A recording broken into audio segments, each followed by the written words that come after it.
What's up, everybody? Hope y'all are having a great Sunday so far. We're gonna start out with some music as usual. We are going to sing "To the Table," I believe it is called, by Zach Williams. Is that correct? And that might be a little high, Dad. But anyway.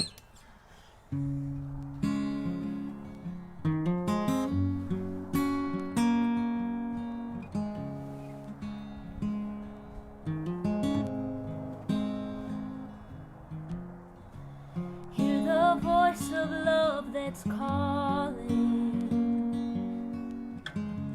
There's a chair that waits for you,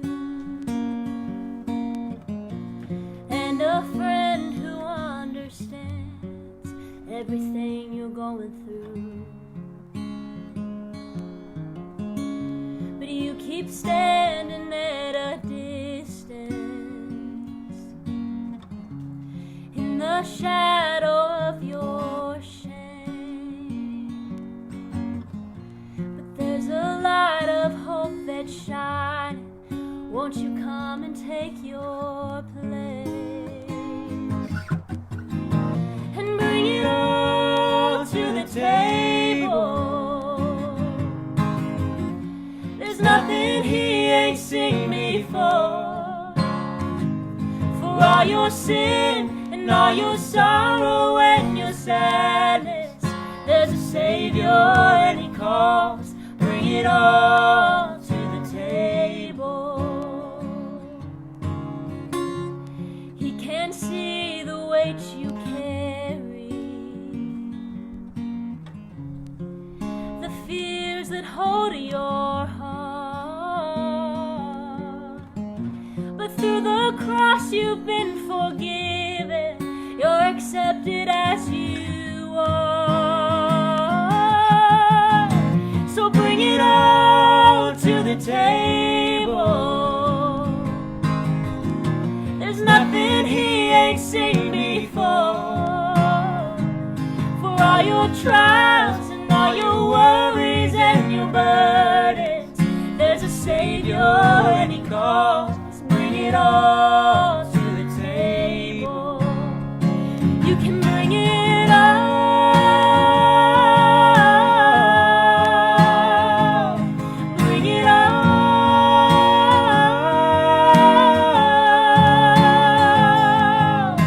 Come on in, take your place. There's no one who's turned away. All you sinners, all you saints, come right in and find your grace. Come on in, take your place. There's no one who's turned away. All you sinners, all you saints, come right in and find your grace. Yeah. Bring it all to the table. There's nothing he ain't seen before. For all your sin, all your sorrow and your sadness, there's a Savior and He calls. Bring it all to the table. Oh, bring it all to the table. Bring it all to the table.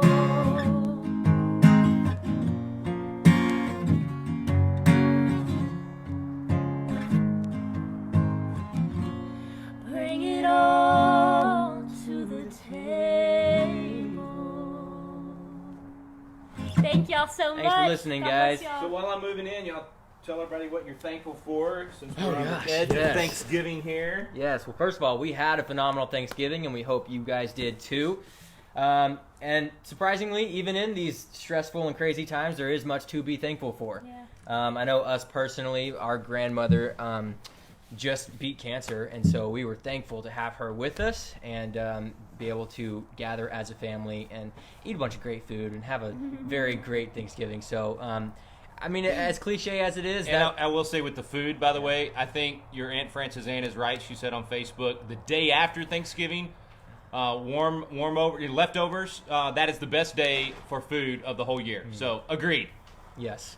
No, but I'll just say, like, as cliche as it is, really, family right now is something to be extremely grateful for. Watch it. Unfortunately, in a lot of places in our country, there are governors and people trying to stop families from getting together for Thanksgiving, and so we were just incredibly grateful that we still have that opportunity and we're able to do that. So that was the number one thing that I was grateful for that day. And then just, of course, Jesus, our Lord, salvation, grace, and mercy. For us as broken sinners, being able to be reconciled with God is always something to be grateful for, not only on Thanksgiving, but every single day of your life. So, Yeah, 100%. I'm thankful for this guy. Yes, we are also grateful for Can you him. wait? Say hi to everybody. Say hi. Say hi, Cassandra. Harlan, what are you thankful for? Are you thankful for mommy and daddy? Yeah. I would echo everything that Reagan would say. And I'm just so grateful for the never-changing truth of God's Word, and that, like, even in all of these crazy times we're in and the changing seasons, I mean, they change left and right. Yeah. I'm so thankful that God wants to use those things to teach us, and it draws us closer to Him. And I think, like, even in years past when everything, like, seemed to be going good and we were all traveling and everything was so inspiring and so uplifting, and we would think about hard years to come, but I would maybe think about those times and not really understand, like, the weight that would carry, or that would even be that big of a deal, and I would just, like, kind of brush it off. And of course I was really young, but now that has happened and there are things to truly look at and say that, wow, this is serious and we need to be on our guard and on our watch, it has woken me up in a lot of ways to see that we have to be grateful for our freedom, but you also have to fight for your freedom. So I'm just really thankful for this season in a weird way, even though it is a very hard season for so many people, and we haven't been affected in a lot of ways that other people have been, where they've had it really hard. But I'm just thankful for everything she said. That's what I meant. Yeah. Yeah, just echo what she said. Just for opened eyes to see just how grateful we should be and how blessed we are, and that those things can be taken away. Yeah. Okay. Well, I will leave you. Well, I was just going to echo some of that and say, obviously family is the cliche everybody's thankful for, and I think sometimes we forget that when times are tough, we still have a lot to be thankful for. I'm so thankful for Rob McCoy's message from last week, and if you read the email that went out just a couple hours ago, I encouraged everybody to watch that sermon from last Sunday. I wish I had watched it last Sunday. It would have made my Thanksgiving even that much more thankful and more appreciative of what we have. So I'm going to be talking a little bit about what he talked about tonight, and sharing a few other things. All right, buddy. You want to tell everybody anything before you take off? Yeah. Yeah? What do you want to tell them?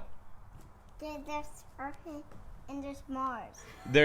Which planets? You learned about Mars and Jupiter, Saturn, Uranus. Jupiter, Saturn, and Uranus, and what else? And there's Jupiter and Saturn, and there's Earth. And Earth. Where do we live? On Earth. On Earth, You yes, are we so do. smart. It doesn't feel like that right now. It feels like we're in a Star Trek episode, and things are so crazy. We need to say, "Beam me up, Scotty." Can you say, "Beam me up, Scotty"? Man, Scotty. I can't, Captain. It's broken. Okay, all right. Thank you, buddy, for our science lesson today. We learned about the planets. Okay, everybody. All right. That's a fun way to start our front porch live. I am so thankful for the kids singing "Come to the Table." It really does tie into what Pastor McCoy was saying last week. I haven't watched the sermon from today yet. We're going to watch that tonight. I do encourage you to watch Pastor Rob McCoy at Thousand Oaks, Godspeed Calvary Chapel in Thousand Oaks. But it was such a good message last week. We just watched it this afternoon. I had watched the striptease last week. He texted me his striptease, and I'm not going to tell you guys how much he stripped at the beginning of his sermon, but it was necessary for them to be legal in California because Governor Newsom said that the strip joints could stay open, but the churches couldn't. So Pastor McCoy was very creative and found a way to both comply with civil government and still be there and do what God had called him to do. So I don't think he went quite as far as King David did, but we'll just leave it at that. You should watch the sermon. It is fantastic. There were so many things in his message that really convicted me. And, he read actually Abraham Lincoln's Thanksgiving Proclamation in 1863 at a time when you would think there wasn't much to be thankful for. You would think that, 60,000, well, at that point, 200,000 dead just that year in the Civil War, and yet the president was still able to be thankful. He'd just recently given his life to Christ as he walked among the dead at Gettysburg. And his Thanksgiving Proclamation really is, man, I think everybody should read it. I'm so thankful Rob reads it in this Sunday morning message. So look, I just want to first say to everybody, be thankful for what we have. Have joy, even with all the trials and tribulations we're facing right now. We're told to count it all joy when we experience various trials. And so even in the midst of this difficult time in our country, we're reaping a lot of what we've sown, folks. That's really that simple. And honestly, if you look at what has been the attitude of the church and Christians for the last few decades, we are getting what we deserve. And so we're getting a little bit of judgment, maybe a lot of judgment. But I think we're also getting mercy. And I think that mercy is coming in the form of this awakening that is happening among our people. You saw it with the Trump campaign. You see it even now with the Trump rallies, the Stop the Steal rallies. I think you're going to see it next weekend in Georgia with the events that we're going to be having for biblical citizenship, with the events that the president's going to have as well. So I really think that there's a mix happening right now. I think God is bringing judgment on our people in many ways. You can't sow what we've sown for so long and not have a negative consequence to that kind of poison in your culture. But at the same time, you have millions of Americans that have been on their knees and have been thanking God for His Word and trying to follow His Word. And I think now, hopefully, there's a winnowing happening in the church. That one of the good things that COVID has brought about is that those Sunday morning Christians that went to church on Sunday morning but didn't apply Scripture the rest of the week at all. And I'm not saying that in a self-righteous way. We all fail. We all sin. We all are in need of a Savior. None of us are perfect. So let me just get all that out so nobody thinks that I'm being self-righteous when I say we got a lot of Sunday morning Christians, not biblical Christians, right? And the difference is that a biblical Christian is truly trying to fulfill the Great Commission. I've been given a presentation the last couple of years called Biblical Citizenship in Modern America, and we're actually naming our new Constitutional Live presentation after that. And that presentation has been all about the Great Commission being so much more than just quote-unquote saving souls, just having a salvation message. And that's what really I think excited me about Rob McCoy's message from last Sunday, is he said the same thing. He said, look, we're supposed to be making disciples. And then Jesus went on to say, teaching them to obey all of my commands. So in my opinion, that awakening is happening right now. Churches that want to truly make disciples are still meeting, still gathering, and still teaching people to be disciples. Churches that are afraid to touch quote-unquote politics and afraid to be salt and light in the culture and afraid to be a part of making our neighborhoods and our society and our country stronger, those churches are dying. And I don't think that's a bad thing. I think that's going to cause a lot of those people that have been given a false gospel cause to look elsewhere and hopefully start getting some truth. So anyway, Rob McCoy, Godspeak Calvary Chapel. Look it up on YouTube and look at the sermon last week. It's called Give Thanks. And it is phenomenal. It's powerful. And if you only have an hour tonight to watch or listen to anything, then turn me off right now and go look up that sermon by Rob McCoy. I'm telling you, it will bless your soul. Really, really good stuff. Okay, a couple of other things I wanted to update real quick, and then we'll go to your questions. The couple of friends have been emailing about their own fight in their own neighborhoods with regard to the COVID fascism. And if you missed last Friday, 2 days ago Friday, I did a pretty extensive update on the COVID crackdowns. I'm not going to repeat all that tonight. It's here on the Facebook page. You can scroll down and watch that video. I do encourage you to check out the Johns Hopkins study if you can find it. They've been trying to shut it down and keep it from getting out. Basically shows deaths this year in 2020 no different than the averages over the last decade or so, which means COVID has not been this mass killer. It has, unfortunately killed people that were probably going to die this year anyway. And even in those instances where it took someone's life that might have lived another couple of years, that has been rare compared to the overall numbers. And all of that just to say, it's not the pandemic that we thought it was going to be, and definitely does not support the idea of shutting down the country. And then the second study I talked about on Friday was the one out of Wuhan, of all places. It's the Wuhan virus, right? But they've done a study now there that followed 10 million people. This is the most important study that's come out about COVID because they found not one instance of an asymptomatic spread. And as I said Friday, the reason that's so important is the whole theory behind all of the lockdowns and actually quarantining healthy people, something that has never been done in history. The whole reason for that was asymptomatic spread. This theory that COVID somehow magically was transmitting asymptomatically, meaning you don't know you have it, you go out to the store and you give it to 10 people because you had it, but you didn't know you had it, but it was still able to be spread, which goes against everything we've always done with regard to other viruses, flu, everything. When you have symptoms, you stay away from people because you know you might be contagious. And so everybody got scared that this thing was going to spread even when you didn't have symptoms and you didn't know you had it, and that's what was going to cause everybody to get it, and that's what was going to kill Grandma. Well, that hasn't happened. It hasn't happened. Even the World Health Organization announced that in June and said that asymptomatic spread was rare. We now know, and they backed off of that when everybody freaked out because they said that. Because here's the thing, as long as we wake up and realize that's the science, then all of these governors got it wrong, and they're going to have not just egg on their face, they're going to have death and destruction and economic disaster laid at their feet because they made these decisions based on a theory that we knew not to be true early on, and yet they've doubled down because they didn't want to admit they were wrong. And so this Wuhan study is huge. 10 million people, not a single example of asymptomatic spread, which means get out of your house. If you're not sick, get out of your house. Open your business. Go spend time with friends and family. Start going back, go to church. Go have fellowship with people if you're not sick. The same thing we've always done. If you're sick, stay home and don't bring it to the rest of us. If you're not sick, then live your life. That is absolutely what's going to break the back of this COVID fascism is if we just stand up and do that. Now, people are starting to do that, and had a couple of great emails I wanted to share with you from friends that are facing some of this COVID fascism back home. This first one I want to read you is from Jason Belinsky. And Jason, you might be on tonight. If you are, please give a shout out to everybody. This is out of Minnesota, and this is how bad it is in Minnesota.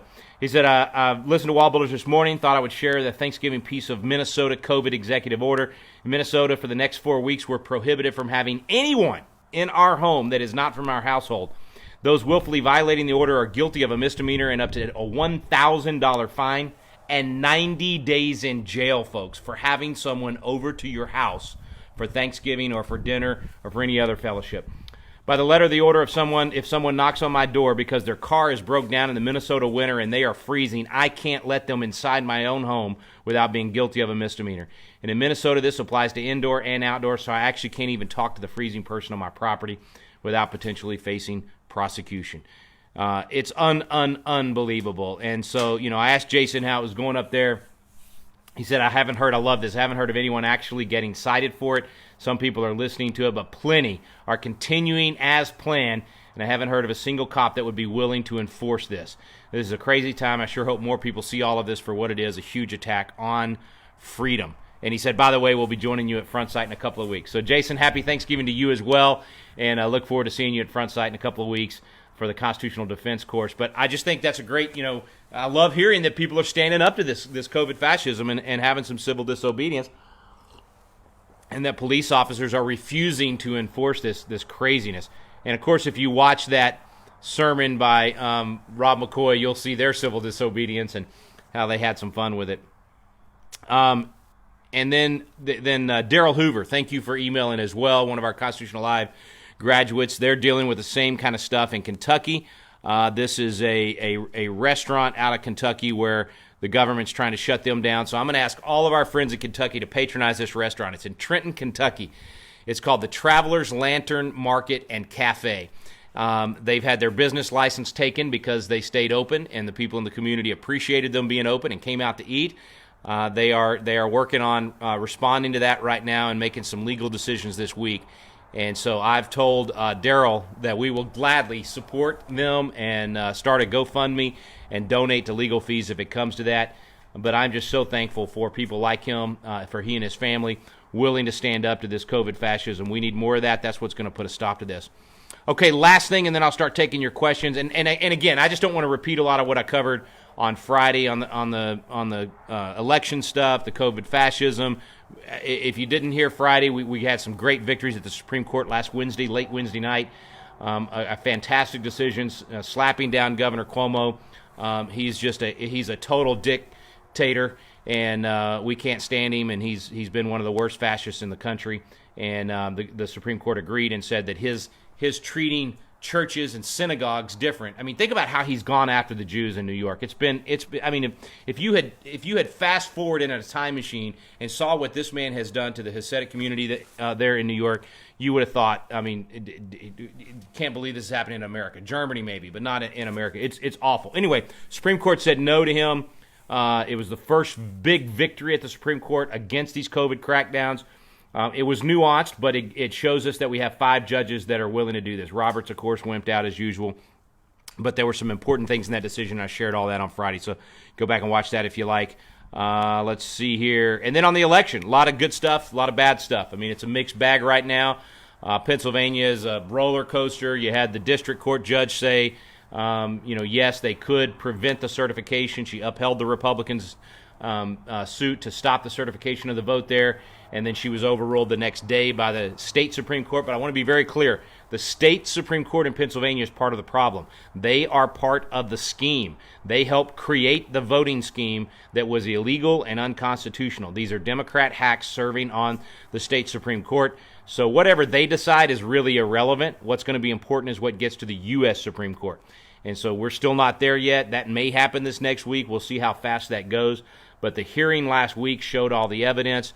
I mean, friends, they had tens of thousands of people that returned their mail-in ballot that got there the day after it had been mailed out. That's impossible. But then to even beat that, more of them were returned the day they were mailed out. That's a real amazing magic trick right there, as Rudy Giuliani said. And even more impressive, they had mail-in ballots returned before they were mailed out. So go figure. Anyway, there was all kinds of evidence laid out in that Pennsylvania hearing. There's no question there was a massive amount of fraud in Pennsylvania. But whether they find the fraud or not, I've said this all along, I'm going to reiterate it.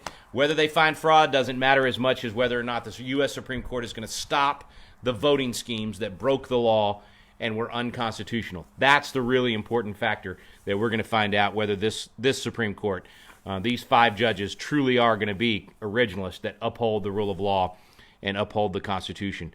I did want to comment, last thing I wanted to comment on, and then we'll go to your questions. Are you looking for questions for me? Go ahead and put your questions in the chat, folks, and our comments. We want to hear from you tonight. Several folks were very unhappy with me for my post about Black Rifle Company. And I had said, let's see, how did I say it? I said something to the extent of I was going to distance myself as far from Black Rifle Coffee Company as they had distanced themselves from Kyle Rittenhouse. And some of you were very unhappy with me saying that and said, that's, they didn't really distance themselves and blah, blah, blah. Anyway, listen, first of all, those of you that made comments saying that Kyle Rittenhouse was a murderer and that they should distance themselves from him, you are not watching the video and watching what actually happened, or you have no concept of self-defense. Kyle Rittenhouse was providing medical aid to protesters, and he was there to help protect businesses that had been burned and looted and destroyed by these supposed peaceful protesters, these violent rioters, and even providing medical aid to them, all right? And then somebody shot a gun and then attacked him, and he defended himself. He did exactly what I would have done in that situation, and I'm not even sure, even as much as we train, that I would have executed as well as he did. He only shot the people that were trying to hurt him and kill him. In fact, one of the guys had pulled a firearm and was about to shoot him, and he managed to not shoot the people that were not attacking him in a crazy situation. I frankly think Kyle Rittenhouse is an absolute hero. And some of you said, well, 17-year-old and all that stuff. Man, if you could interview the World War II veterans that I've had the chance to interview. In fact, just last week I interviewed a guy that enlisted at 15 years old. His story was incredible. So, I mean, we had all kinds of heroes. If you watch Band of Brothers, or you've read any of the stories of our World War II vets, a lot of those guys were 15, 16, 17 years old, and they went and were willing to lay down their lives for you and me to be able to be free today. I think Kyle Rittenhouse is a modern-day hero in the same vein as those heroes of World War II and the heroes of the Revolutionary War. There were teenagers that fought in the Revolutionary War as well. And so anyway, I'm a Kyle Rittenhouse fan, and if you think that is wrong, then you're probably on the wrong page. But but I'm all for civil discussion. If you want to talk about the facts of that case and what it means to have a lawful self-defense, there's such a thing as the laws of nature and nature's God. And our founding fathers said that the right of self-defense was the first law of nature. That you absolutely have a right of self-defense that you do not give up when you join society. There is no civil law that can take away your right of self-defense. That's not me saying that. That's the Founding Fathers over and over and over again. I give a 1-hour presentation on all the quotes of the Founding Fathers saying that. Thank you, hat tip to David Barton and Tim Barton for finding all of those quotes in the original sources that you have at the library there at Wall Builders. So anyway, to those of you that thought that I overreacted by saying I was going to distance myself from Black Rifle Company over that, let's just take a look at what Black Rifle Company actually said, because what they said was that the picture that was tweeted out that had Kyle Rittenhouse wearing a Black Rifle Company shirt was not in line with their values. Look, if you're a company and your knee-jerk reaction is to distance yourself from a Kyle Rittenhouse in a year like this, where Kyle Rittenhouse is clearly the good guy, and the people that are burning buildings and burning private businesses are clearly the bad guys, and you choose to distance yourself from the good guys, I'm sorry. If that's your knee-jerk reaction, I don't care how good your commercials are. I don't care how good your coffee is. I have loved Black Rifle Company. I've got a coffee mug that's a Black Rifle. I've got shirts. I've got a lot of Black Rifle Company coffee. We have patronized these guys. We love their commercials. But you made a big mistake when you said, that's not our values. We're distancing ourselves from Kyle Rittenhouse. I'm sorry. If that's your knee-jerk reaction, you've lost me. So I understand maybe they've come out and apologized. I haven't seen that, but somebody told me that they had. If you've got an apology letter and a video that you can send me or post here in the feed, I will gladly watch it. But as far as I'm concerned, I'm going to drink Gaborum coffee and Doug Giles coffee. And Black Rifle is off the list. So I know I'm only one customer, and whether or not any of y'all follow me on that, it's totally up to you, and no big deal either way, but that's how I feel about it. Okay, now, questions. A lot of people are asking about vaccine mandates and what to do with those in these states that are trying to pass them. Yeah, vaccine mandates, man. It's coming, guys. I'm telling you, it is going to be right here. We're going to be looking at.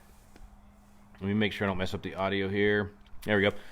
We're going to be looking at fights in every state, and not just in the states. Look, if you've flown in the last 6 months and had to wear a mask, the one time I've had to wear a mask is when I get on a plane. That's the only time I'll do it. And if you've had to do the same thing, then guess what? We're probably going to face a similar type discrimination when it comes to the vaccine. I would expect that they're probably going to have some kind of vaccine card that they're going to require before you can get on a plane, which means I'm probably not going to be able to do any events across the country that I have to fly to. I'll drive. We'll drive all night. We bought a little RV for this very purpose.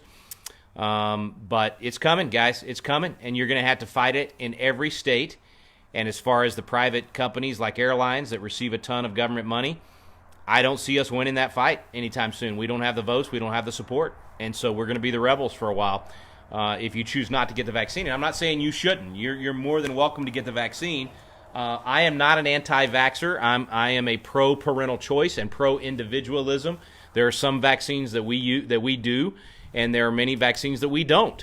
And that should be your choice. And me personally, when it comes to the COVID vaccine, there's no reason for me. I wouldn't get vaccinated even if it was considered a 100% safe vaccine.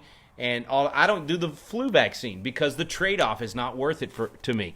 And the COVID vaccine is the same way. I've got a 0.1% chance of COVID affecting me in a negative way. I'm healthy. I don't have underlying comorbidities. I think I've probably already had COVID And so it's just not worth it. There is no in the cost-benefit analysis for me personally, which is what every individual should have the freedom to do. By the way, cost-benefit analysis. Let's have an economics lesson, because clearly we don't do cost-benefit analysis anymore in our country. Andrew Cuomo says it's worth saving one life. We're going to shut down all of New York. We're going to kill the economy of New York, and he says it's worth saving one life. That is not a cost-benefit analysis. That is not an adult decision. That is a childlike, foolish decision when you are not able to weigh the pros and cons. Every decision has pros and cons. Every decision has costs. Everything we do has costs. And so when it comes to vaccines, we've always done that. We've always looked at the likelihood of getting the disease, the negative of the vaccine, the rare chance that it would have a negative impact on our body or our child's body, and we've weighed that and said some vaccines on the cost-benefit analysis come out on the side of the benefit outweighs the cost, and so we'll do it. Most vaccines, the cost outweighs the benefit, and so we don't do it. For me, a COVID vaccine is not even close. The benefit of a COVID vaccine is so small because of it being so unlikely that COVID would have a devastating impact on anyone in my immediate family, is not worth getting. Now, there are other people that should consider getting it. I do think I'm anxious to see what the science is going to say about people that are most susceptible to COVID. If they get the vaccine, is there any chance of them getting COVID from the vaccine, like you do with a lot of the vaccines that we do in kids? So look, it's everybody's individual decision, and it's going to become a massive, massive constitutional legal battle. As you know, I've talked a lot about this Jacobson case, Jacobson v. Massachusetts from 1905. That is the case that everybody quotes for saying that you can have mandatory vaccines. I think that's probably an accurate quote of the decision. Dershowitz's quote was you could have forced vaccines. That's not right. And I did a whole video on that back when he said that in April. He said they could drag you out of your home and plunge the needle into your arm. That is wrong, and we will fight against that. Absolutely, it's wrong. That is at the fundamental level of a constitutional protection of your body and you being able to not be forced to do something with your body or make medical decisions with your body. Now, a mandatory vaccine means they could prevent you from going into the local library or into certain public places. And that's going to be a public policy fight that we're probably going to lose. Look, I can understand us losing that policy fight with smallpox when it kills 25 to 50% of the people that get it. I can't imagine why we've lost our minds on COVID, and we're going to do this kind of thing with something that it has such a low mortality rate. If we do it for COVID, we're going to have to do it for the flu. I mean, we're going to have to do it for influenza. They're too close to being the same. And if a public official says they can force you to do this with COVID, they're going to be able to say they can do that with influenza or whatever new disease they come up with or virus next year. Now, what this means long term is we're going to have to start being able to articulate the policy reasons and the constitutional reasons why that's wrong, why government's compelling interest is not there. They don't have a compelling interest here. The disease is not bad enough to merit government forcing this on us. I think the only way around this is going to be some safe havens. We're going to have to find some states that are willing to pass good policies to protect people's medical decisions, and that's going to be few and far between, honestly. There's going to be very few states willing to do that in the wake of COVID. Most of them have lost their minds. They've drunk the Kool-Aid and they bought into this thing. And so we may have to go below the state level and find counties and cities that are willing to protect our freedoms, and then a bunch of us flock there. I know that's doomsday. It sounds awful. I'm not trying to depress anybody, but in terms of the vaccine, that's where we are. Brad wants to know if it's constitutional for states to restrict access and entry into them without like a vaccine card or something like that. Who does? Brad Crabtree. Okay, good. Brad, good question. Can they restrict entry? I think this is going to be litigated, and I think the Supreme Court's going to have to weigh in before it's over. We have upheld the ability to restrict the ingress and egress of an area that is considered a disaster area. At some point, the question of whether or not COVID has made the entire nation a disaster area has to be litigated. It is absolutely unscientific and wrong that they continue to claim that. But that is the mantra and the narrative right now. That's why they don't want any of these studies to come out that prove that it doesn't transmit asymptomatically, that prove that masks do not work. that prove that the numbers, you watch the charts, the numbers are the exact same, and across the board the charts are the same no matter what government interventions have been done. Every state, every country, all of it, it's following the same patterns. COVID is going to COVID. This is what viruses do. And the arrogance that we think that we can stop this thing by some of these government interventions is ridiculous. But that's going to be the basis for them saying you can't come into our state. I mean, look at what's happening. You can't go into New York. You fly into New York, you're going to be quarantined for 14 days. So that is their policy, and it's yet to be challenged all the way to the U.S. Supreme Court. I personally think you have a right to travel across the country, and if you're healthy, they do not have the right to prevent you from being able to come in. And to quarantine you for 14 days to find out if you're healthy seems to me not to be least restrictive or narrowly tailored, even if they have the compelling interest. So that's the type of arguments that are going to have to make their way to the Supreme Court. I'm still baffled by the fact that they have not gotten there yet and that we are still waiting to get answers on those things. I'm hoping some state legislatures will make good decisions on this and require science. What we've dealt with all through 2020 is governors making the decision without debate. There hasn't been the opportunity for both sides to make their arguments. Very few states have actually had their legislatures meet. The ones that have slapped down the governor. Idaho slapped down the governor. Ohio slapped down the governor. And so, I think in January you're going to see a lot of states push back on this, and I hope. But you've got to let your voice be heard no matter what state you're in. Be calling your legislator and saying, hey, we understand the fear, we understand all of that, but we also understand that freedom means that I get to decide my individual decision. And please slow down and think this thing through. Look at the studies. Asymptomatic spread's not happening. Therefore, there's no reason to quarantine healthy people. That basic common sense has been lost, and we're going to have to slap some people into literally into waking up, and that's going to require people getting arrested for opening their businesses.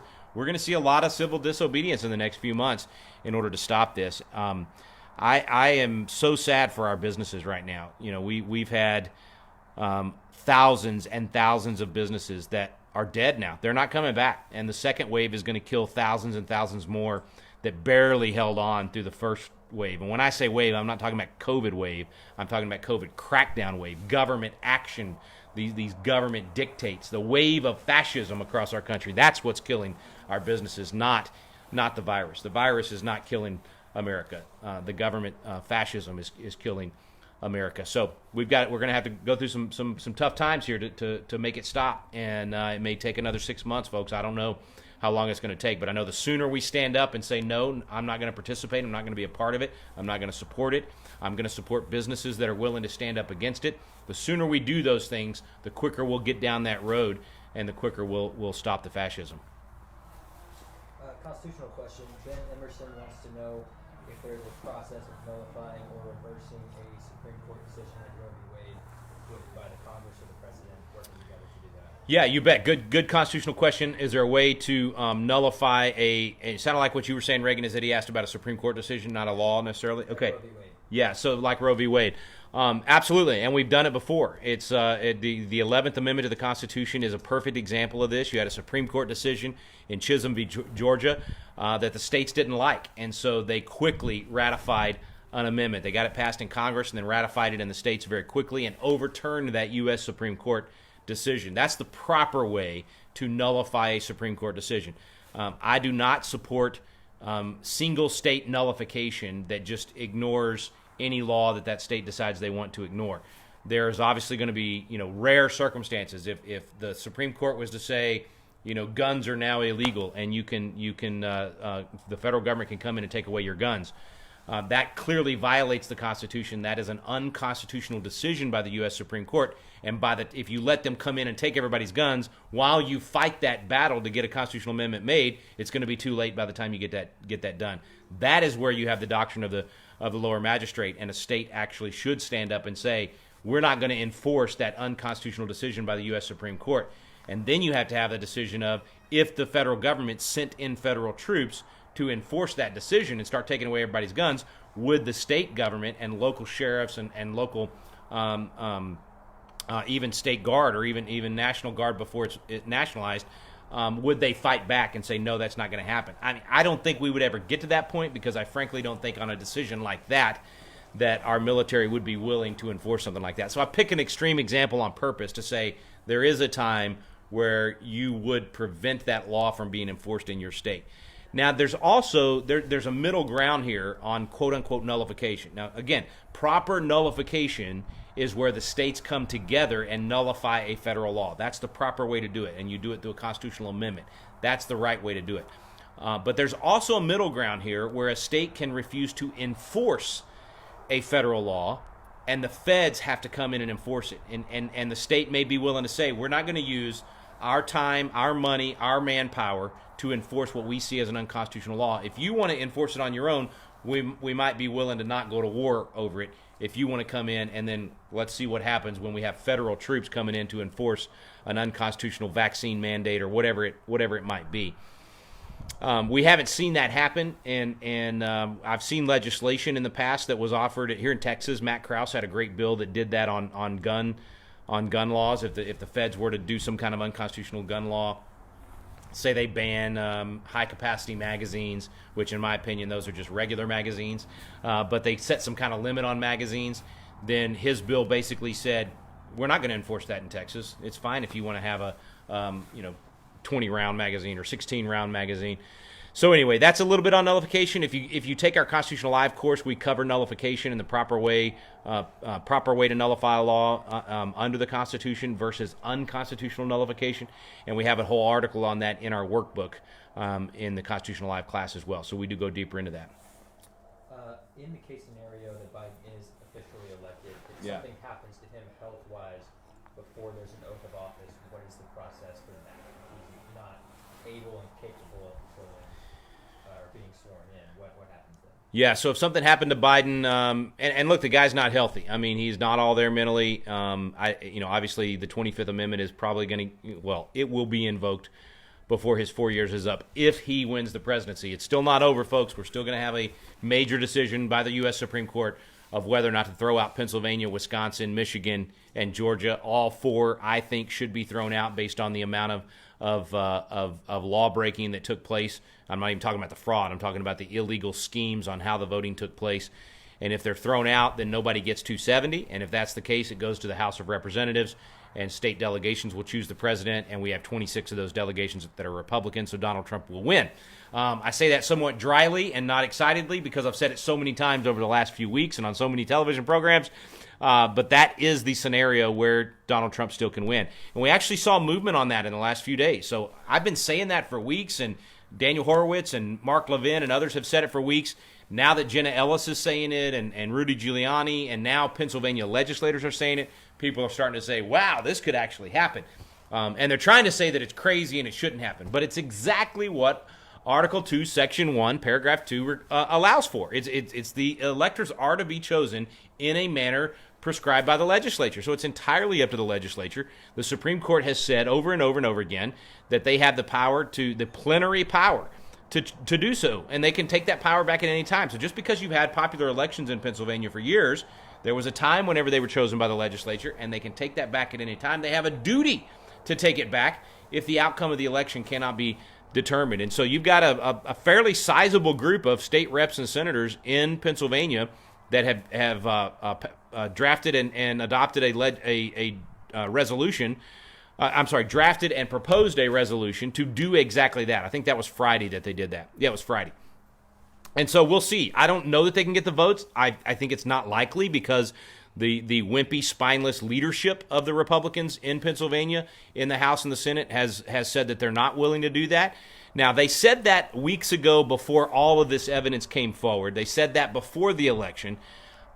Hopefully they're men of integrity and women of integrity, and they'll change their mind as they see the evidence, and they'll go ahead and choose their electors. But all I'm saying is that if the Supreme Court makes their decision and tosses those states, and those states don't choose their own electors, then Donald Trump could very well win. But if he doesn't, and if none of that happens, and we need to be prepared for that, folks, I think it's 80% likelihood that that's where we're headed. And so if that's the case and he does become president on January 20th, he's not going to make it mentally. There's absolutely no way he's going to make it 4 years. So at some point, I think within a year, Kamala Harris and the cabinet will invoke the 25th. He'll be removed, and Kamala Harris will become president. I know that's depressing in and of itself, but hopefully it'll be like Obama, and it'll wake up, it'll create a new Tea Party in America, and we will have an awakening, and our movement will push back. And in 2022, we're going to take the House, we're going to get a large majority in the Senate, and in 2024, Donald Trump will be elected president again, just like Grover Cleveland. And so, by the way, the Cleveland-Harrison race, it was ugly and nasty and a little bit like what we're seeing right now. And Cleveland, a sitting president, lost the re-election race due to a whole lot of fraud in a whole lot of states, places where they voted 105, 110% of the number of people that lived in that area, which, if you're not doing the math, that means there was cheating. And then Cleveland came back 4 years later and won. So, who knows? Donald Trump might do that.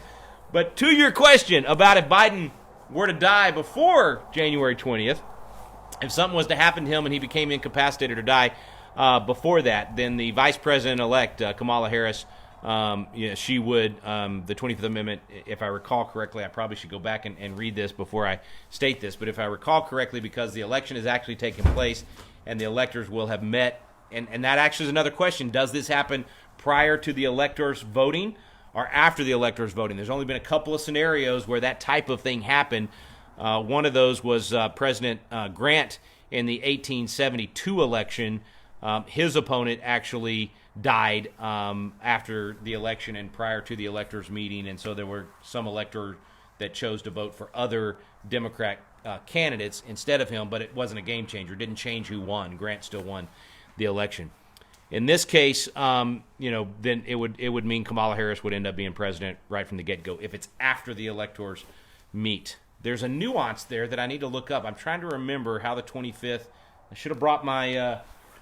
Shame on me! I don't have my pocket Constitution on me or my workbook Constitution on me. But there is a nuance there that if it happens prior to the electors meeting, but the likelihood of that's slim to none. Someone was asking if Trump's legal team is going to run out of time. What are we? Yeah, is Trump's legal team going to run out of time?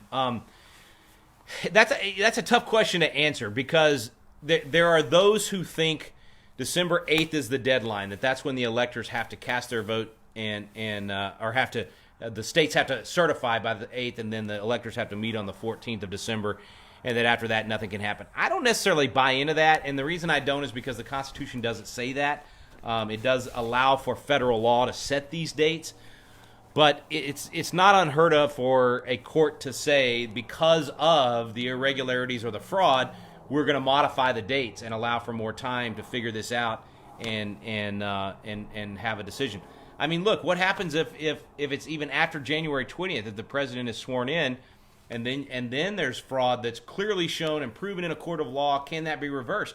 It hasn't been done before, but that doesn't mean it can't be done. I've seen a lot of tweets that say, Lance Armstrong was declared the winner until they proved that he cheated, and then he lost the medal and was no longer declared the winner. That is a bit of a trite example for what we're talking about because there's obviously constitutional principles here.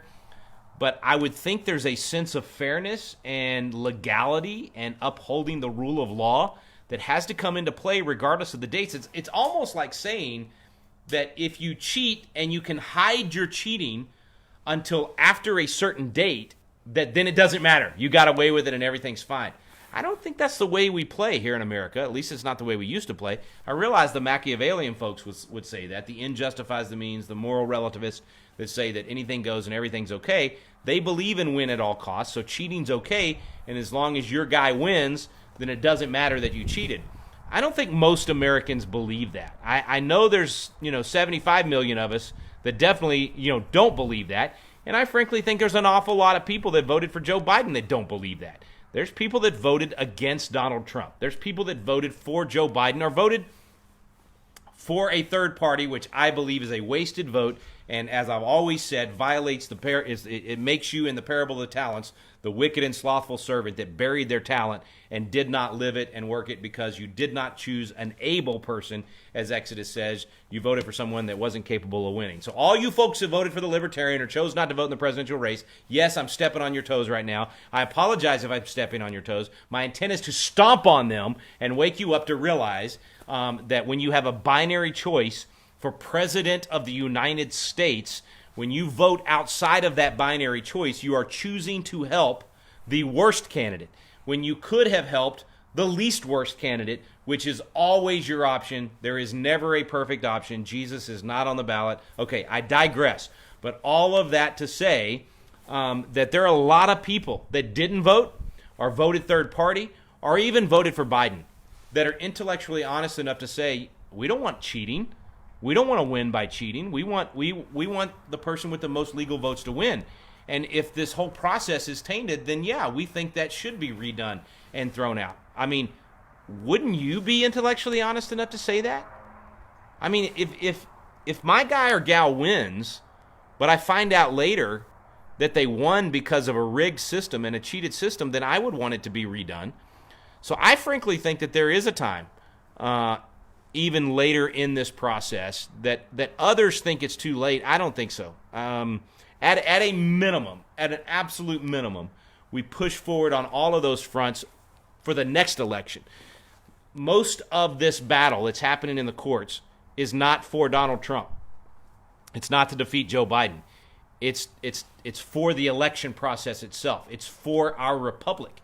It's for our representative form of government. And by prosecuting fraud and by uncovering fraud, we're cleaning up the system as best we can. It's never going to be perfect. We're cleaning up the system for the next election. And if we gloss over it and we say, oh, it's too late, it's December 8th, we might as well not fight anymore. Well, if we do that, what are we doing? We're encouraging the other side to do the exact same thing they did this time and make sure that they hide their fraud until after December 8th or December 14th or whatever magic date it is. So we have to prosecute this to the full extent of the law all the way through, regardless of who takes the White House January 20th. Next question. People want to know your thoughts on Georgia right now. Yeah. And kind of where you think those Senate races are going, what's going to happen. Great question. Yeah, Georgia is, as we've said, it's the Alamo. I mean, this is where the battle is. Sorry, I'm trying to get my hands warm. This is where the battle is. This is why we're headed there next weekend. So join us. barnstormgeorgia.com. Would you type that into the chat? barnstormgeorgia.com. That is the place to learn more about the stops that we're going to be making. We're hitting 5 or 6 places in Georgia next weekend. It's the Alamo, guys. Here's the deal. The Senate right now is 52 to 48. Okay, we have a decent majority, 4-vote majority in the Senate. 2 of those 52 are up for grabs January 5th. And so if we lose both of those seats, now it's 50-50. If that happens, and if Joe Biden and Kamala Harris are sworn into office on January 20th, that means that 50-50 tie in the Senate will be broken by Kamala Harris every time. So first she'll break that tie to decide who the majority leader is going to be, obviously Democrats, and it's going to be absolute chaos for the next 2 years because they will dominate in the House, the Senate, and the presidency. That's according to AOC. That's the 3 branches of government. I'm hoping y'all don't think that's the 3 branches of government. That's 2 of the 3 branches of government. The House and the Senate is 1 branch of government. Anyway. Okay, judiciary is 3rd branch. Anyway, so all that to say, what was the question? Just your thoughts on Georgia. Oh, Georgia. Yeah, all that to say, Georgia's the Alamo. We have to win in Georgia, folks. We have to win those 2 seats, and it's neck and neck. I mean, they are cheating like crazy. They've already harvested supposedly 800 to 1,000 to 1 million votes, and unfortunately, the governor and the legislature didn't have enough spine to revamp the system. They could have done that. They could have said, you know what, these 2 Senate seats are too important. We know there's been all kinds of problems in this election, which they don't want to admit, and so therefore we're gonna have an emergency meeting of the legislature. We're gonna go to back to the old Scantron paper ballots, and we're gonna watch every vote. That much is at stake, and it's important to do that. That they should have done that, and the fact that they didn't do that is sad. So we're going to be voting with the exact same Dominion software and system that most, half the country doesn't believe in right now and thinks, whether or not Sidney Powell's right, I don't know. I don't know anything about algorithms. I don't know anything about software. I know there's some major, just impossible things that happened. And how it happened, we don't know. But the fact that you would still use that same system with so many questions, shame on the leaders that made those decisions. But that's where we are. So we're going to do the best we can with what we got. And we're going to fight tooth and nail for every vote. And we're going to have poll watchers at every ballot box. And we're going to watch as closely as we can. And the only way to stop this and the only way to win is huge turnout on our side. So I'm asking every Christian in Georgia to show up and do your duty as a biblical citizen, to vote biblically, which means when you look at the options in both races, look at a neutral voter guide. Go to millionvoices.org. Is it .org? .com. Millionvoices.org and get that voter guide. It's not partisan. It's not Republican or Democrat. It's just look at the issues for these two, the candidates in both of these races, and it could not be more clear which candidate is your biblical choice. And you absolutely, as a Christian, have a duty and a responsibility to occupy until he returns, to render unto Caesar what is Caesar's, which means you're Caesar, we the people. Do your job as Caesar and get out there and vote and drag as many people as possible as you can to vote as well and get them to vote biblically. If we'll do that, if the church shows up, if Christians show up and they vote biblically, we'll win these 2 seats and we'll have a blockade in the Senate to prevent the socialist communist agenda that they're trying to foist upon us. And so I'm praying. I hope you're praying. I hope you're sending money to groups that are helping. If you want to help us on our tour to do a biblical citizenship tour of Georgia, make a donation at patriotacademy.com.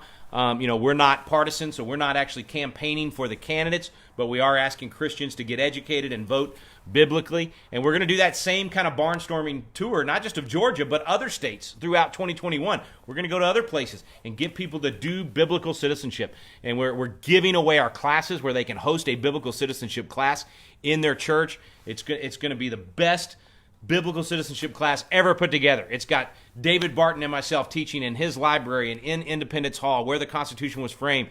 It's going to have Kirk Cameron explaining the Pilgrim Monument that he did the whole movie on. It's got Jack Hibbs. It's going to have Rob McCoy. It's got Matt Staver, Barry Loudermilk. I mean, all of these, Rabbi Lappin, all these folks teaching biblical citizenship. That's a class that's going to be available to you on January 2nd. At our website. So make sure you're ready to teach that in your church as well. And let's barnstorm the whole country. We're going to barnstorm Georgia next weekend, but in 2021 we hope to barnstorm the whole country. Go ahead, Bub. Might be a little longer of an answer, but someone wants to know if they actually do get away with all the cheating in this election, how are we going to stop that from happening again in 2024? Yeah, if they get away with this in 2020, how do we stop that from happening in 2024?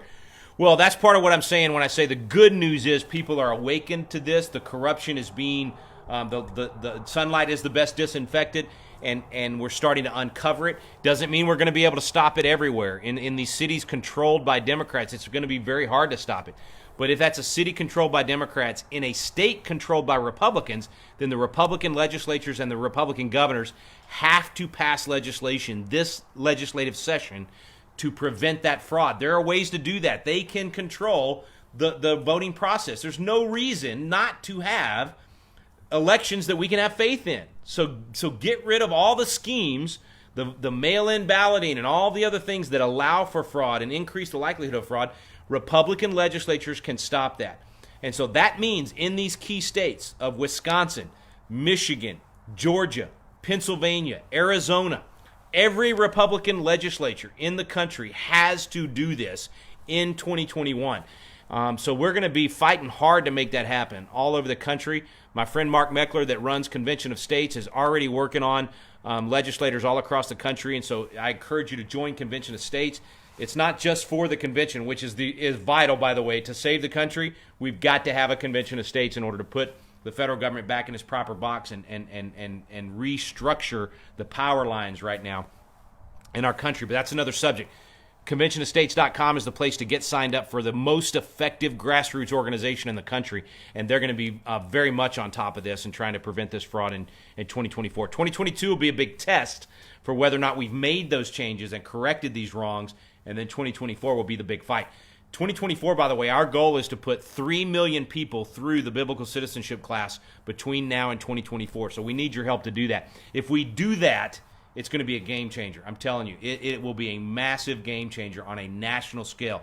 So we're asking for that to be done not just in battleground states. I don't care where you are. If you're in California, Washington, Oregon, wherever God's placed you, now is the time to be the catalyst for a restoration of biblical values and constitutional principles. And you do that by becoming a Constitution coach and hosting classes in your home, hosting classes at your church, wherever you can, getting people to study these things. That's how we win, folks. I know I'm a broken record. But that is the formula. In fact, it's exactly what Rob McCoy preached about last Sunday. It's why I got so excited. When you think about what King Josiah did at 18 years old, when he read that scroll and he said, wait a minute, this is who we are as a nation? We're not acting like that as a nation. And he changed the nation and brought it back to a place of righteousness and made those communities strong again. We can do the exact same thing. That's what constitutional alive biblical citizenship is all about. We're reading the scrolls. We're reading the documents of our country. And we're reading the Bible and saying, wait a minute, that's who we are as a nation? Let's go back to that. We can do all of that. We can turn the nation around. It begins with you. It begins with you in your home, inviting other people over. ConstitutionCoach.com. Do not wait. Get signed up now. In fact, tomorrow night, join us online. We've got that big 15,000 person class. It's not too late for you to be a part of it.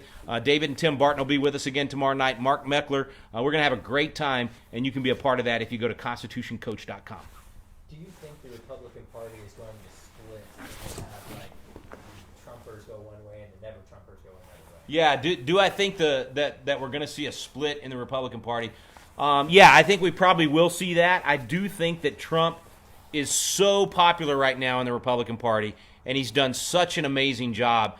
I don't think it's going to be close. The Never Trumpers are going to try to resurge again, but I think if he plays his cards right, that he's probably going to have an even bigger movement as a result of this. I think there's enough frustration and anger out there, that righteous anger too. Let's not forget, folks, anger is not a sin. There's a certain amount of righteous anger that is required when you see injustice, and we are duty bound to correct that injustice and stand up for people that cannot stand for themselves. And so, that's why we have to be angry and sin not. And I've done both. I've been angry and sinned, and I've been angry and sinned not. And I'm trying to be angry right now without sinning. So for any of you out there that I've sinned against in my anger, I apologize. Please forgive me. I'll try to get it under control. But yeah, I think there's going to be an epic battle within the Republican Party in the coming months. You see it right now with those that are saying, Trump, step aside, you're done. You see it right now with these wimps that are laying down and cowering to the media and to the Democrat machine. That's the part of the Republican Party that doesn't want us. They've never wanted us. They've never wanted conservatives. They've never wanted constitutionalists. They're sellouts. They're for whatever's going to give them power and make their consulting check bigger. I mean, these folks that turned on Trump from the beginning are all the people that ran the big campaigns for McCain and Mitt Romney. They're the people that got rich off of us donating to Republican campaigns. So yeah, of course there's going to be an epic battle. And I think we win that one. I think we're going to win the battle for the heart and soul of the Republican Party. And don't forget, we're not Republicans first. We're biblical citizens first. We're constitutional conservatives second. And then we're Republicans third, because the Republican Party is a machine. It's an apparatus. And there's only two major machines in the country. And we have the ability to take over one of those machines and drive that bus in the right direction.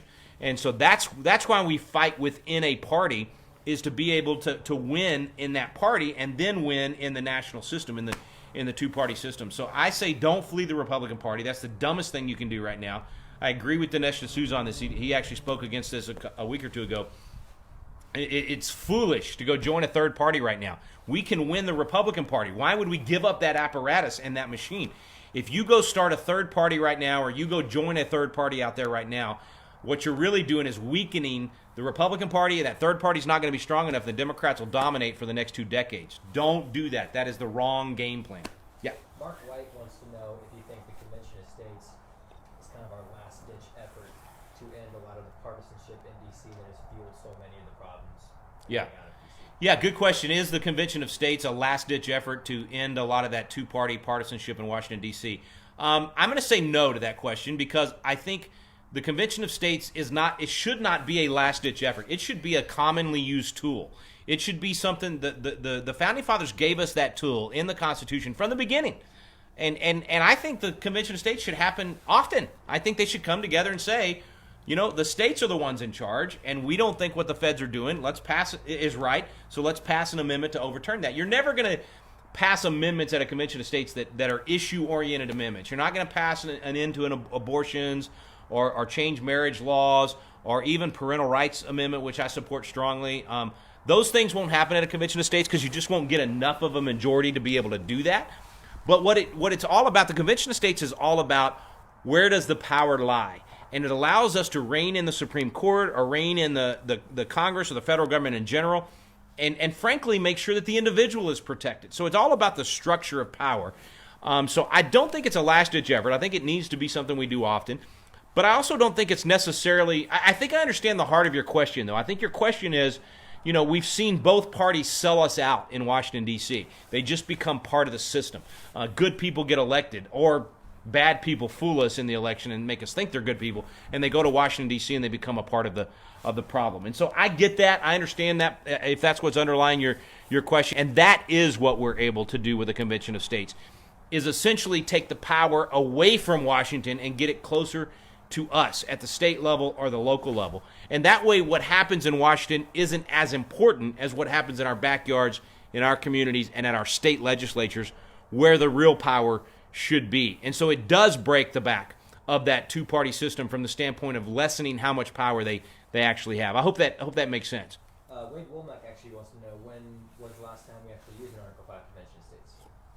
Excellent question, my buddy Wade Womack. I love you, man. I'm glad you're on here tonight. I miss you. Y'all need to come over. We'll have a big fire and sit around and visit. That's a long time ago that we did that. Anyway, yeah. And by the way, speaking of Wade, I want to reiterate something Rob said in his sermon, and I can't remember if this was from last week or another sermon. And that is that there's a lot of good teachers out there that went into the teaching profession for good reason, and the teacher unions do not represent those folks. They're our neighbors and our church members and our folks that love the Lord, love the Constitution, love American history, and love our kids, and are serving us well in their particular classrooms. So when some of us speak out against the system of education that has allowed Marxism to be taught mostly at the university level, but now also in the lower level education, we're not speaking against those good teachers like Wade and others. So I just want to give a shout out to those good teachers out there and reiterate what Rob McCoy said in that message.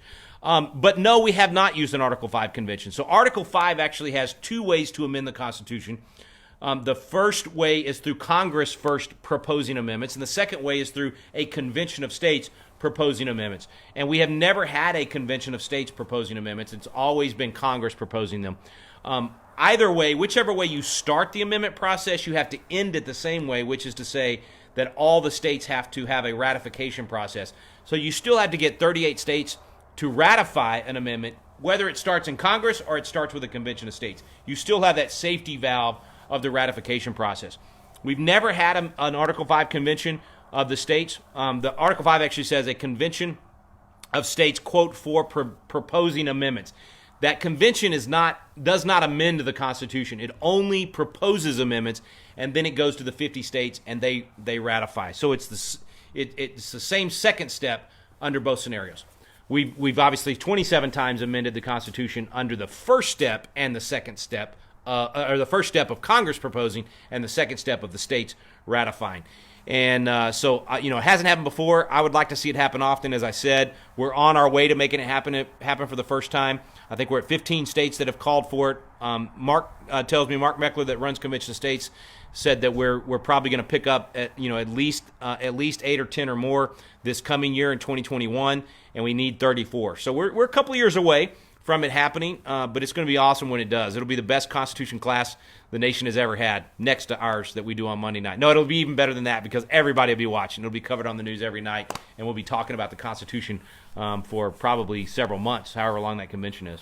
So quite a few people are going back and forth about there being no safety net or safety valve with a convention of states. Do you want to kind of do an elevator pitch on why that is there? Yeah, no, the safety valve is the same safety valve that works with Congress proposing amendments. The states have to ratify. For people that are against a convention of states, they seem to forget that there is an ongoing constitutional convention taking place at the U.S. Supreme Court right now, constantly. They are modifying our Constitution on a regular basis, even though they don't have the power to do so. Now, we may put a stop to that with these 5 justices that we have now that Amy Coney Barrett gives us 5 originalists. I don't know. We'll see. But that doesn't change the fact that we need to restructure the fact that they shouldn't be changing the Constitution in the first place. We never gave the U.S. Supreme Court the authority to change the Constitution, yet they've been doing it for a century. And so, look, Joe Biden has promised to pack the court. He will pack the court. So if your faith is in those 5 justices that we've had for all of 30 days, and you think that's going to suddenly save the country, from the court continuing to modify the Constitution, you're in a la-la land. Because they're going to pack that court and change that majority very quickly if we lose in Georgia. But even if they don't pull that off, what's right is right. What is the proper thing to do for a nation doesn't change with whoever's president or whoever has the majority in the U.S. Supreme Court. We need to get the states back in their proper authority and get the feds back in their proper authority. And a convention of states is the only thing that does that. And the safety valve is incredible. I mean, your ratification process is the safety valve.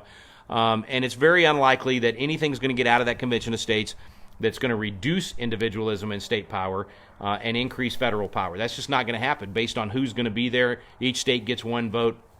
But even if all the naysayers are right, and you did have a convention that blew up and somehow some bad amendment got proposed by that convention, they got to have 38 states to ratify that bad amendment, and we can easily stop that in 13 states. So the safety valve is really, really good.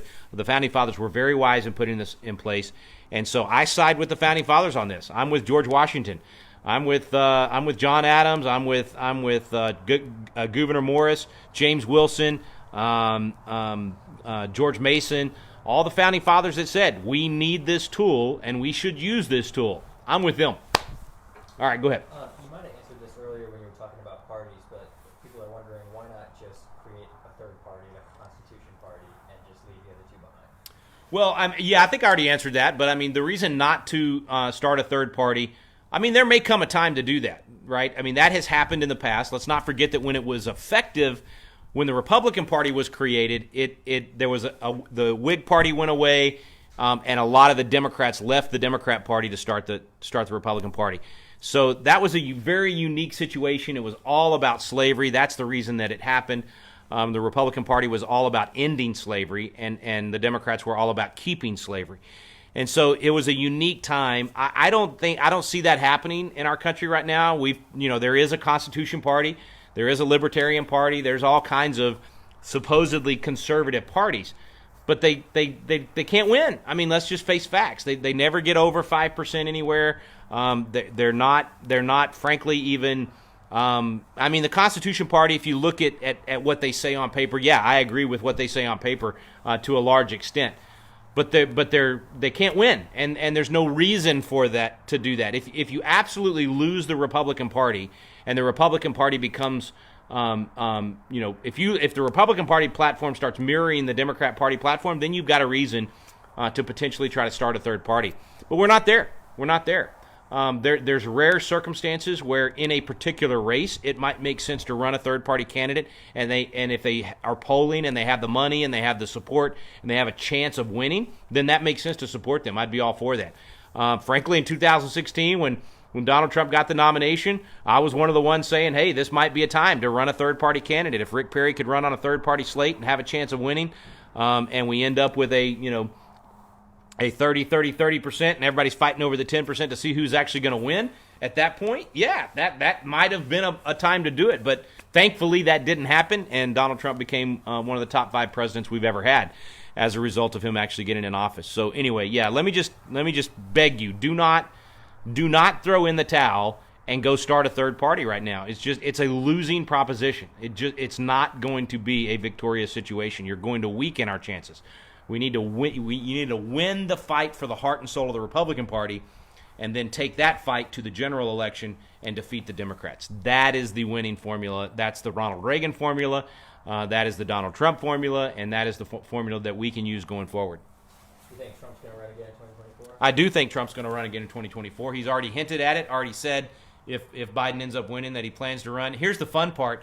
He hinted either today or tomorrow that he's going to kick off, if Biden actually wins, if we don't win any of the legal battles and Biden actually wins, Donald Trump is going to kick off his 2024 campaign on January 20th during the inauguration of Joe Biden. That is the best troll in the history of the world. I hope he does it, and I hope we have a massive rally that day. And I don't know where he's thinking about kicking it off, but I suggest Gonzales, Texas, and let's have a come and take it. Actually, we couldn't fit 1 million people in Gonzales, but somewhere, pick some place that would, maybe Lexington, Massachusetts. Maybe we go to the Green. I don't know. Be kind of cool. This is actually a good question. Jennifer Reeves wants to know, doesn't the Electoral College isn't designed to work with a two-party system? So if a third party ends up getting created, how would the electoral college change? Yeah, good question. Electoral college is designed. Well, I shouldn't say it's designed for a two-party system. It wasn't designed for a two-party system. It was designed for a multi-party system, and that's why you have those backups of if somebody doesn't get a majority of the electoral college, it goes to the House of Representatives, and you can still choose. That's why when Andrew Jackson and John Quincy Adams ran against each other in 1824, nobody got a majority. There were 4 major candidates that had run for president that year, and so yeah, I mean. It is definitely, if you had a third party, if you had a significant third party candidate, which is what happened. The only time I've seen that happen in my lifetime was Ross Perot in 1992. And Ross Perot probably could have won the presidency if he had stayed in the race and not gotten out in the middle of the campaign and then gotten back in. There's a good chance that he would have won. It's the reason Bill Clinton never got 50%. Bill Clinton never got a majority of the popular vote. He got 42%, I think, the first time and 46% the second time. So anyway, I think if you had a third party candidate run, though, what would happen is they would have to be able to run in all 50 states and have a chance of getting a majority of the electoral college. And if they couldn't do that, then and they split up the electoral vote between 3 parties, then it's going to go to the House of Representatives and the Republican or the Democrats, whoever has the most state delegations, not the most members of Congress. The most state delegations with a majority, which Republicans have 26 to 28 states, depending on how a couple of those states up north end up, and that could change. Actually, I think in 2022 it's probably going to get closer to 30 states that have majority Republican delegations in Congress. Okay, probably last question here. And Kay wants to know who your top 5 presidents are. Top 5 presidents. Okay, so can you guess my first one? Trump, maybe? No. I didn't think so. I don't actually know. George Washington, definitely. I know that's cliche, okay, but he's the indispensable man. No revolution without him. He set the standard for 2 terms for presidents, voluntarily stepped aside after being general and winning the war, and then stepping aside after 2 terms as president, and just created the dignity of the office. So definitely George Washington would be my number 1. I go with Lincoln for number 2 because he had the impossible position of the nation being split and, won the war and kept our nation together. And frankly, you look at that Thanksgiving proclamation that Rob McCoy read last Sunday, and you'll understand why he was such an amazing president. So, yeah, I would say him for number 2. I have to say that Donald Trump has moved ahead in Ronald Reagan used to be, let's see, wait, I missed my number 3, because my number 3,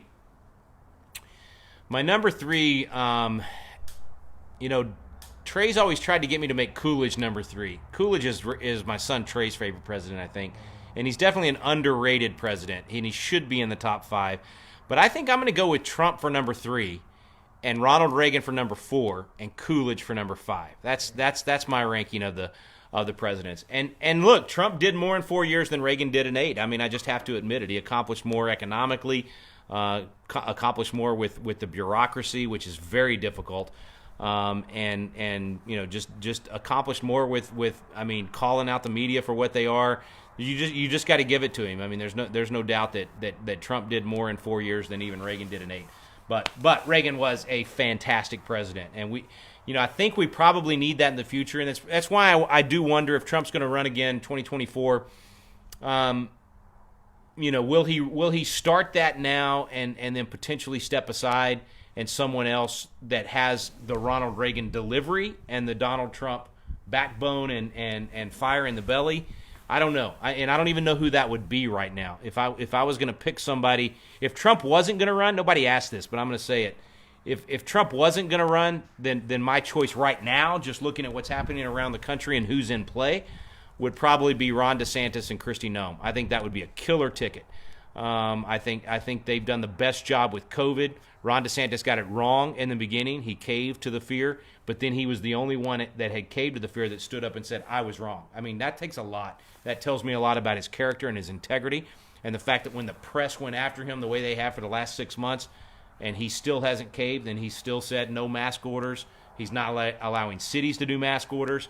And the fact that all of his executive orders now are focused on protecting the most vulnerable in the nursing homes, which is what we've all said with the Barrington Declaration. We need to be having focused protection of those who are vulnerable, not keeping healthy people at home. So anyway, I think DeSantis would be great. And I think he has the clarity, moral clarity, and leadership skills to do it, and articulate it better than Trump has. And then Kristi Noem, I mean, she's been fantastic. I just wish she would go ahead and order the cities to not be able to do mask orders. That's the only thing I would change about what she's done. Closing thoughts? Closing thoughts. Okay, so listen. Yeah, I want to come back to Rob McCoy's message because we have to. Yeah, Joe. By the way, you're right. The Convention of States is not a constitutional convention. The Supreme Court is currently an ongoing constitutional convention, but a Convention of States is different. A Convention of States is actually the states getting together to propose amendments to the current Constitution. A constitutional convention would be where you don't have any rules and you just change it at whim and make it up from the beginning. That is not what would happen with a Convention of States. That's very clear based on what it says in Article 5. Anyway, I don't want to argue all that. If you guys go to conventionofstates.com, there are counter arguments to all of the objections. And I used to be on the side that objected to a Convention of States. And once I actually read all of those things and I read what the Founding Fathers said, I changed my position.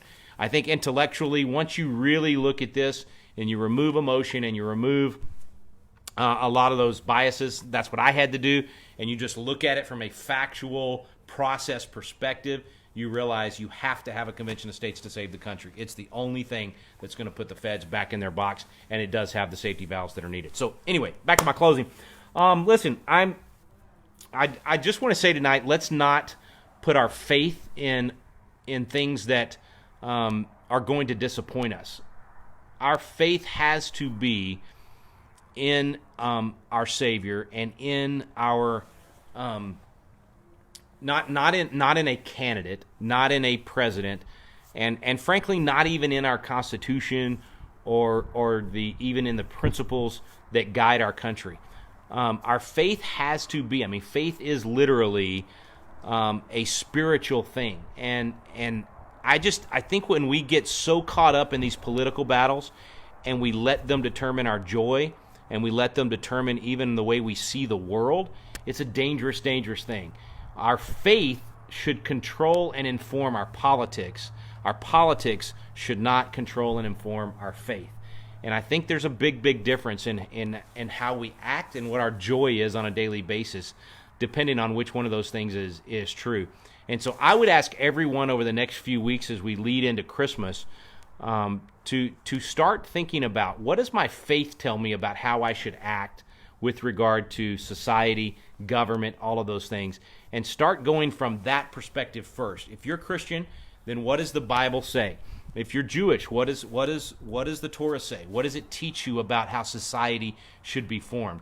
And if those things inform our position on what's happening around us, how to treat our fellow man, how to vote, the type of leaders we would vote for, I think you're going to find a lot more joy even in the coming months, because it really becomes really plain. It really becomes, if you're reading the Bible and you're actually letting it inform your perspective on things and your wisdom on things, then when you look at what's happening in our culture, you go, yep, that's A plus B equals C. When you do those things, you're going to get C. You're going to get those negative results. The Bible makes that very clear. And then the Bible shows us how to change the C. How do you change the output? You change what the inputs are. And so if we do a biblical input of what A and B ought to be, a biblical input of how we treat our neighbors, what kind of laws our society should have, all those things, then we get the output, a biblical output of C, which is prosperity and liberty and freedom and all those things. And even if we don't get to experience those good results in our lifetime, we can still have joy even in the fight. So if dark days are ahead, if bad days are ahead, then hey, we're still going to fight for goodness. We're still going to fight for justice. We're still going to do good to our friends and our family and our neighbors, and hopefully get to see the turnaround in our lifetime. I think that's very possible. I think we're at a time where culture can change like that, and it's so that's not good. I don't think it's good that it can change like that, but I think it's because we're on this kind of really shallow ground, and people are so uneducated about truth and what works and what doesn't work, that when you do present truth and you do present those things, you can win people over very quickly if they're willing to listen. So all of that to say, I think we can win this in a short period of time, meaning like over a 10-year period, which is very short in terms of the context of history. but it's going to take a concentrated effort and a concentrated fight on all of our parts. We're going to have to sacrifice a lot in the coming years to win this, but it's worth it. Oh, man, is it worth it. Think about your kids' freedom. Think about your grandkids' freedom, and you'll realize that it's well worth whatever sacrifices you've got to make. So all I'm saying is start with your faith. Start with a biblical perspective. Spend more time in the Word. Let it inform your attitude and your perception and your way of treating other people, and let it inform your position on the issues. And if you do that, and you're then active politically and active in the community based on the convictions you got from reading the Word of God, we'll save this country. That's the magic formula. It's not complicated. It's actually quite simple. And we know that it works because it's exactly what our founding fathers did and how they got this thing started. All right. God bless you guys. I didn't even look at was there anything else we needed to cover? Is that good? If you want to. You want to close us in a song? No? Or no more music? Okay, we'll do more music next week. If you want to, I can't remember their name, but somebody just wanted to know your opinion on Mike Pence in general. What do you think of him? And is there any information? Yeah, so question about Mike Pence. Look, I'm a big Pence fan. I've known Mike for over 20 years. Had him on my radio program multiple times. We've done conferences together. He's a man of God. He's a biblical worldview guy. He's a wise man. Whether or not he should be the candidate for president in 2024, we'll see. But yeah, I love Mike Pence. I think he's great, and we'll see what he decides he wants to do next, depending on how this goes. My prayer and my hope, I'm still holding out. I still think there's a 20% chance that he'll be vice president for another 4 years. Let's see what happens. God bless you guys. Have a great one. We'll see you next Sunday. And by the way, next Sunday we're going to be going live from Georgia. So next Sunday, let's see, our event's at 7 p.m.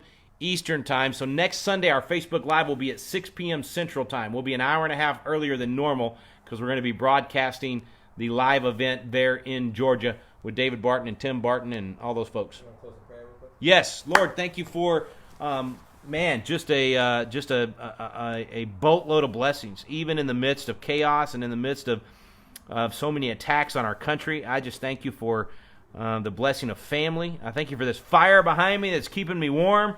I thank you, Lord, for all of the patriots that are on here with us tonight, and I pray you give them courage, you give them discernment and clarity on what they can do to do their part to help save our nation. Give them great action steps, help them to become Constitution coaches and active in their churches.